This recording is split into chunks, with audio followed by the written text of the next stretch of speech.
Hi guys මේක තමයි ජැෆ්න vlog එකේ දෙවැනි දවස. ඉතින් මුලින්ම අපි බලන්න ගියේ ඓතිහාසික වශයෙන් ලොකු වැදගත්කමක් තියෙන ජැෆ්නා ලයිබ්‍රරි එක.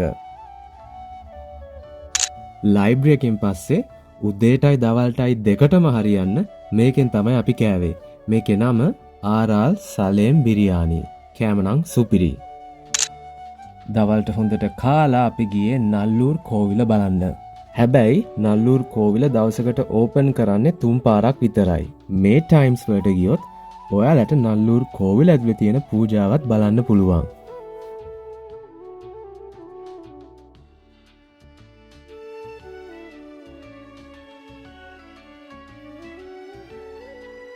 ඊළඟට අපි යන්න හදන්නේ කයිට්ස් දූපතට. ඒ වෙන මුකුත් බලන්න නෙවෙයි ෆෝර්ට් හැමෙන්හැල් කියන පරණ ලන්දේසි බලකොටුව බලන්න. හැබැයි මේක දැන් හොටෙල් එකක් විදියට නේවි එකෙන් මේන්ටේන් කරන් යනවා.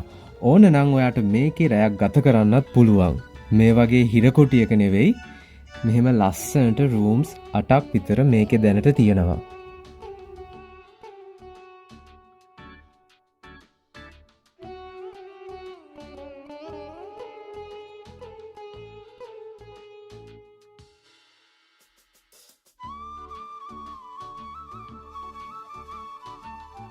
ඊළඟට අපි ගියේ යාපනයේ මිදි කන්න.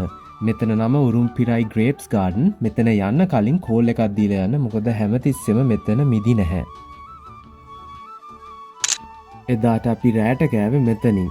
මේකේ නම ජැෆ්නා ඔතෙන්ටික් කුසින්. මේකේ කෑමත් මාරම රහයි. මම නෝටිස් කරපු දෙයක් තමයි ජැෆ්නා වල කෑමවල ප්‍රයිස් එක සාපේක්ෂව අඩුයි. මෙයාලා ස්පයිසස් එහෙම ගොඩක් යූස් කරන නිසාත් කෑම රහයි. ඒක නිසා බඩ පැලෙන්න කන්න පුළුවන් ජැෆ්නා ආවොත්.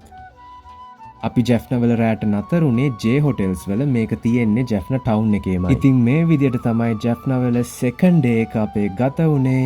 ඊළඟ vlog එකේදී තර්ඩ් ඩේ එක ගැන මම කියන්නම්.